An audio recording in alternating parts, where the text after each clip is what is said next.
Hi and welcome to the second part of our MC19 front wheel bearings changeover. The story so far, we've removed the wheel bearings from the front wheel and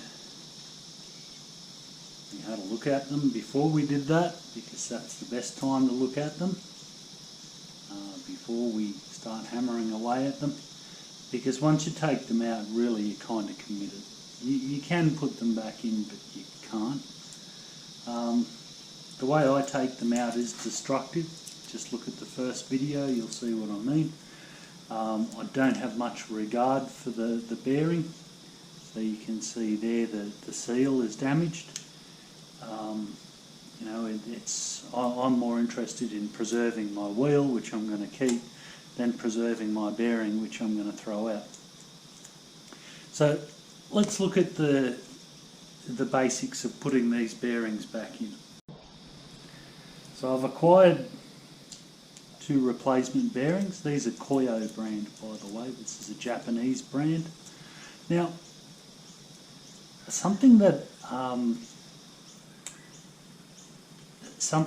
I find very difficult to convey is feeling a bearing and deciding whether or not it's serviceable. These Koyos are brand new. They still offer resistance when I turn them like that. So I'm holding the centre of the bearing and I'm turning them. And this is how you would generally check most bearings. As the bearing wears, they'll become loose, but at the moment they're quite, I wouldn't say difficult to move, but there's definite resistance there.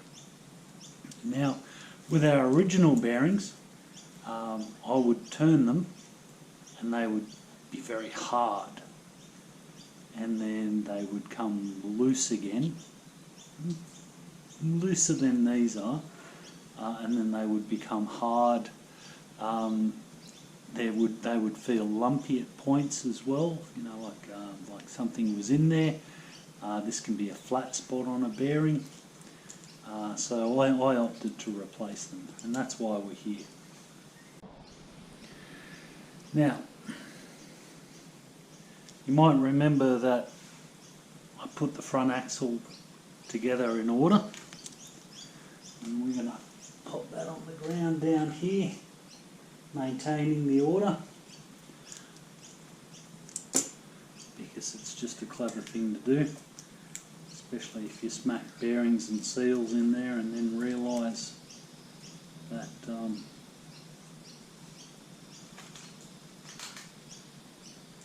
you put something in the wrong order or whatnot. So the three things we're going to focus on are our two new bearings and this spacer that goes in the middle. Now that appears to be symmetrical, but I'm going to, that's the end that points towards the disc. It's the best example. I don't think it makes any difference which way the spacer goes in. It seems to be perfectly uniform. There's no door. See, there you go. That's the old bearing.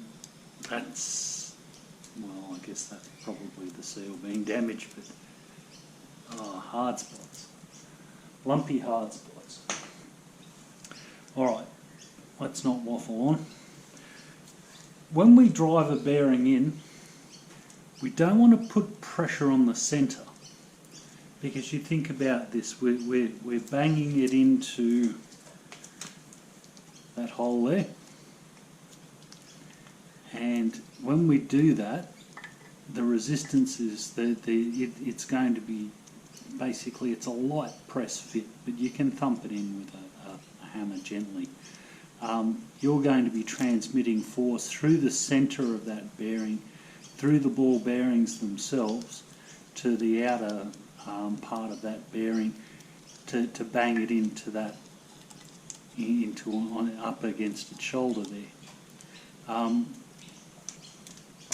that's how you damage them, you know, because that's basically forcing that centre while holding the outside, you know, so it's going to bang things out of shape. So what I've done is I've selected a socket from my long-suffering socket set that is, as luck would have it, a fraction of a millimetre smaller in diameter than the bearing. So you can see that socket is going into that place where the bearing goes quite easily. But when we put it against the bearing itself, particularly when we're going to put it on that way, it's going to be putting the pressure directly onto the outside of the bearing where we want it. So the balls of the bearing and the race itself is not going to be damaged. The final thing we need to bear in mind is the actual placement of it.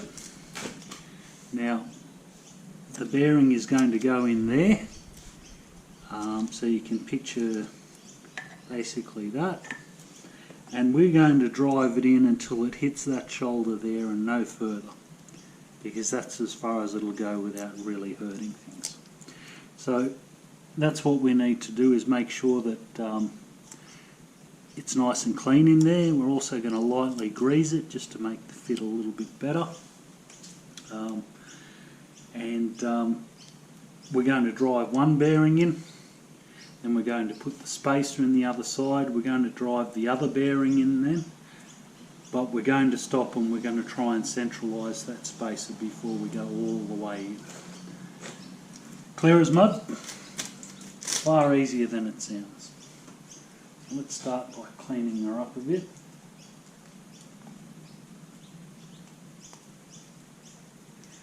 Now between this and the first video on this, where you could actually see me take them out, really it's just been a few days delay while I ordered some replacement bearings. I also checked to see if the seals were available, and they are. But even though I did source some while I was there getting the bearings, I've elected not to use them. The seals that are in this wheel at the moment, there's nothing wrong with them. They're fine. They're a dust seal. They're not an oil seal. There's no pressurised oil behind it or anything like that. All it does is keep that bearing clean.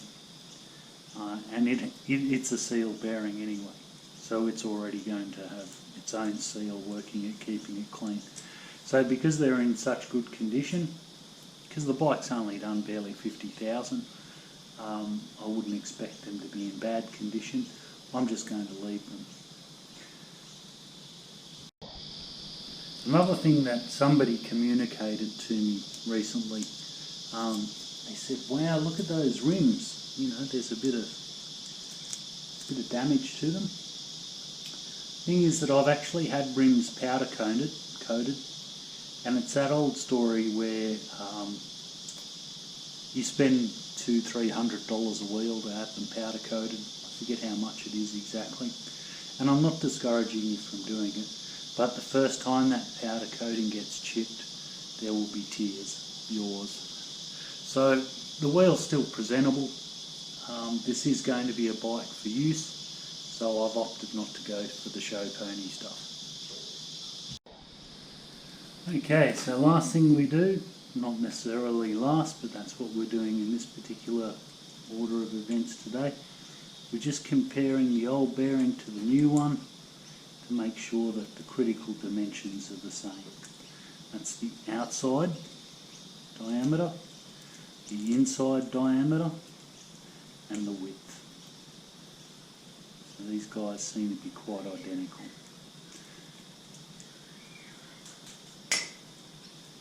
And what we're going to do is pop that there nice and gently.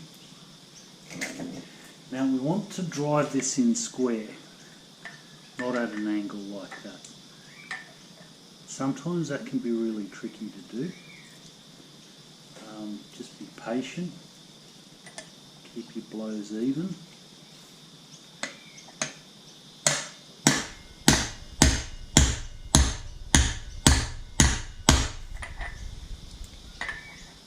we can see it's tipped a bit, so we just need to straighten it out.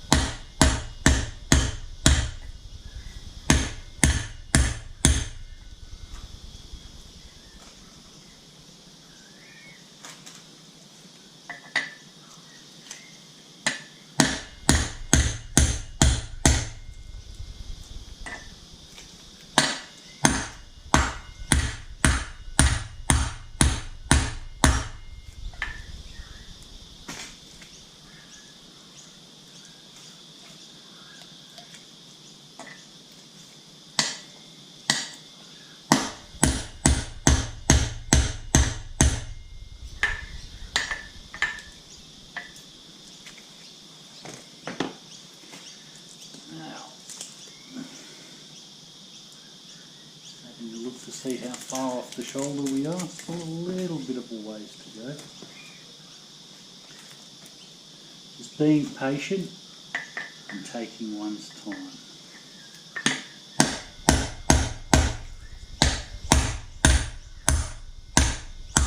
Right, that went square. Now you probably would have heard that when I hit that, the sound it makes changed.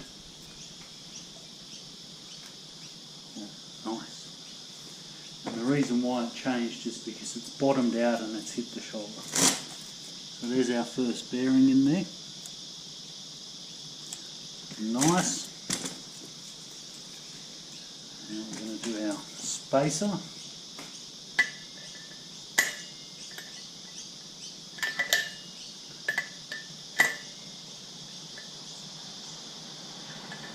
Okay, which seems to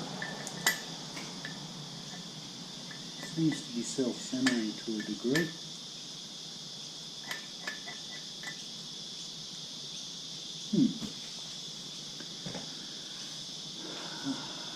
Okay.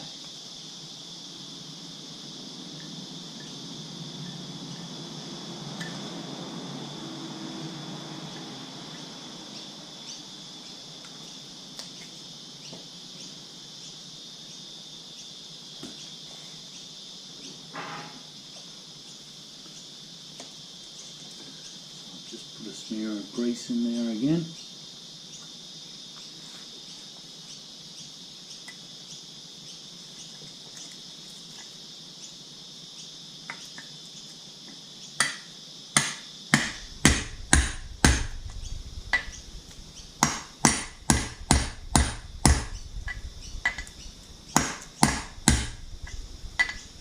Now I flipped it over there, by the way, because I found that if I went off centre a little bit, because the outside of this bearing is so small, what it's actually doing is running the risk of damaging the seal.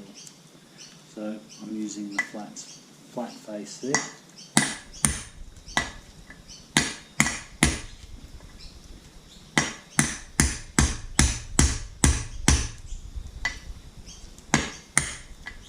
I just need to make sure that this guy does go in fairly square.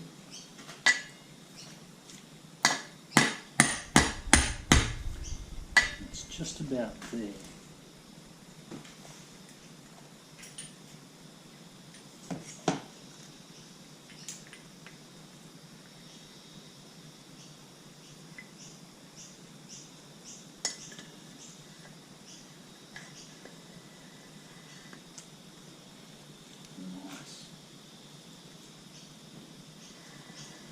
Using the axle to centre that spacer.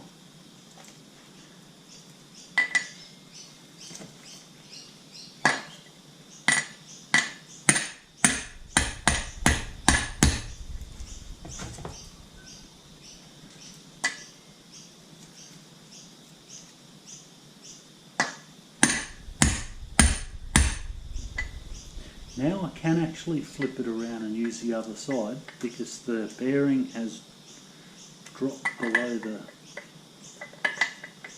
the point where the place where it goes into. sticking out, so it's given me that shoulder now. So we'll double check our spacer once again.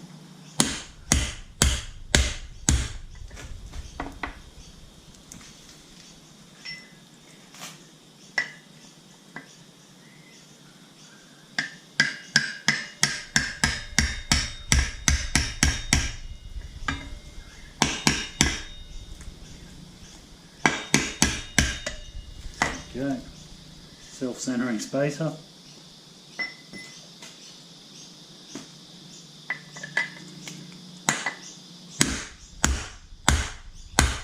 Okay, did you hear how the note changed? Spacer's in the right place.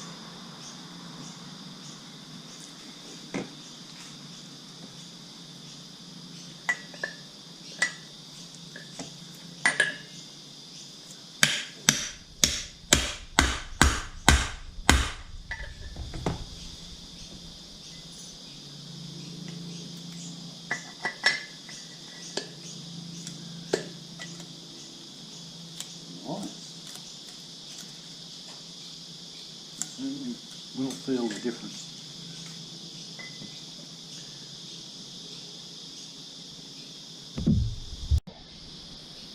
Okay, so I was so happy about that I had a sip of coffee. Now this is the disc end, so that's our dust seal.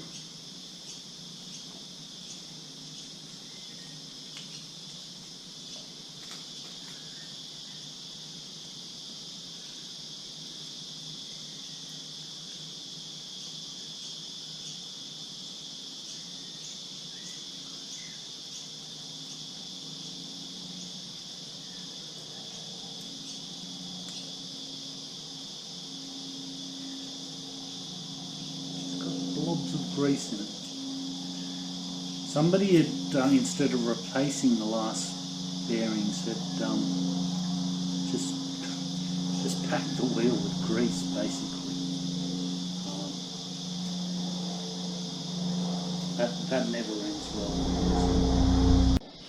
Now you might remember that the disc side is the one that has the spacer. This little gem, and the nut. So we're going to use the same socket to gently drive that in. Once again, that just happens to be the right size. Now the bearing can take a lot more of a beating than this seal can, so nice and gentle.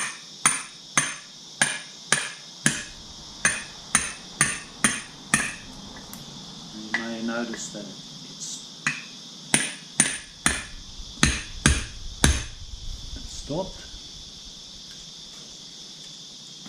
and the noise changed.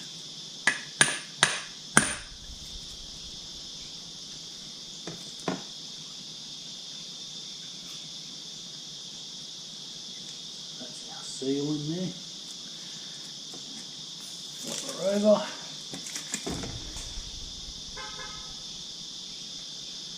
Now, you might recall this little gem, which I tried to prise past the seal quite unsuccessfully. It has 4 tabs on it, 2 on the inside, 2 on the outside, and it drives your speedo drive. So this mechanism here basically is what turns your speedo cable and makes your speedometer work. So that set of tabs goes to the outside, and then our seal goes over the top, and the inside set of tabs, of course, will drive the speedo when the time comes.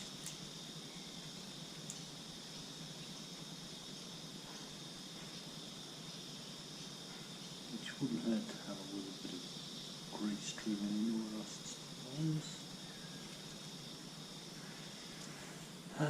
Anyway. And our seal goes over the top. Make sure it's relatively clean to use.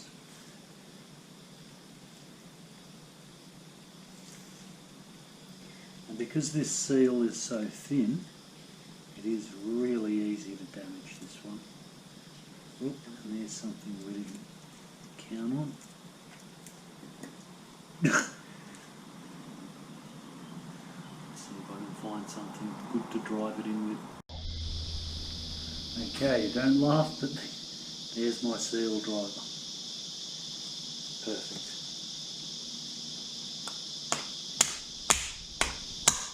Well, except for that.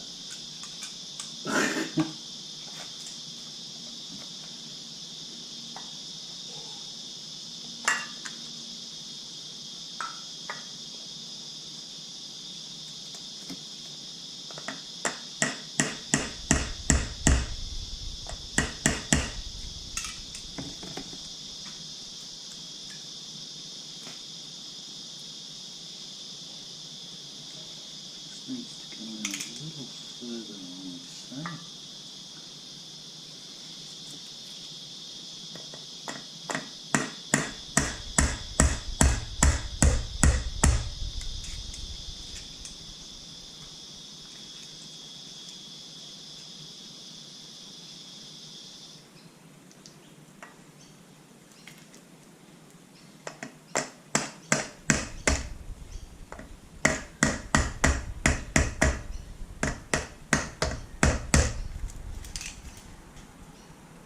Nice. Okay, so obviously hitting a can, a spray paint can, with a hammer is not necessarily intelligent. In this instance, it certainly didn't done what I needed it to do, but if you can find something better than that, I recommend that you do. Now, I've just checked out to make sure that this has been driven in square, and it has. I'm glad to say. So, that's basically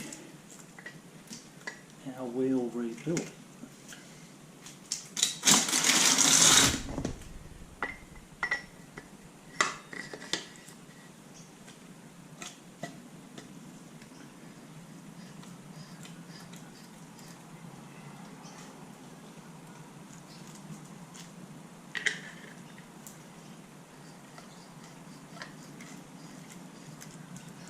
Nice.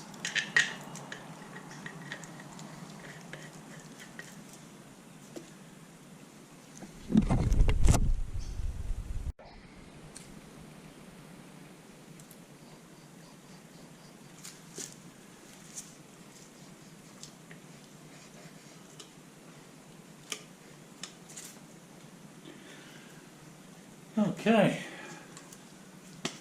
Guess we ought to think about putting some tyres on this thing.